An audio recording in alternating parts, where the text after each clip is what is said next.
Research, I think, is pretty clear and compelling at this point that the youth justice system is generally not a good place for kids, and you want to try to keep them out where possible.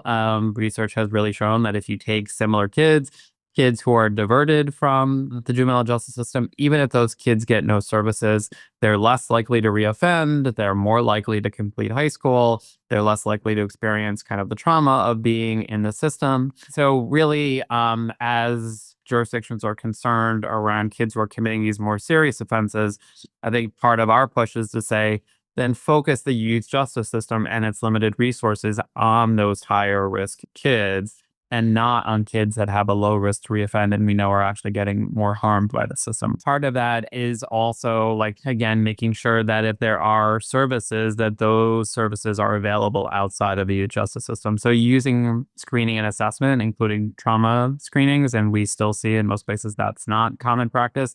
It's not even common practice in most places for kids' first contact in the system to get a mental health screening. Generally, kids will only get a mental health screening if they end up in detention, but that's a small number of kids. And so the vast majority of kids who touch the system at first contact, they may get a risk screening, but they're probably not even getting that. And they're usually not getting need screenings. And so a better kind of screening and assessment structure at the front end, more intentionally connecting the right kids to the right services, kind of repurposing the youth justice system to focus on those higher risk kids.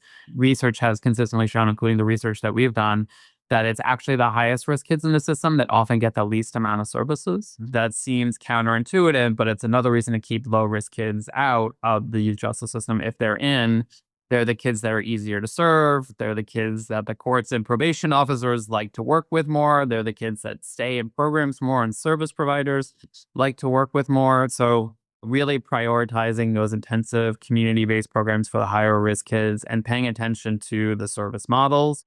Research also shows that kids are not well matched to services, and that's partly where the screening and assessment becomes so important. We know from the research that generally, like, personality attitudes has the most correlation with more serious offending, including violent offending, but it's the risk factor that goes most unaddressed in services. So having cognitive behavioral therapy, trauma informed and family therapy programs, and actually making sure that the higher risk kids get those services and that kids actually stay and complete the programs. It's another thing that doesn't get sufficient attention, is that the few places that actually track service data, when we've been able to look at that service data, 50% or more kids don't ever complete the programs that they get referred to.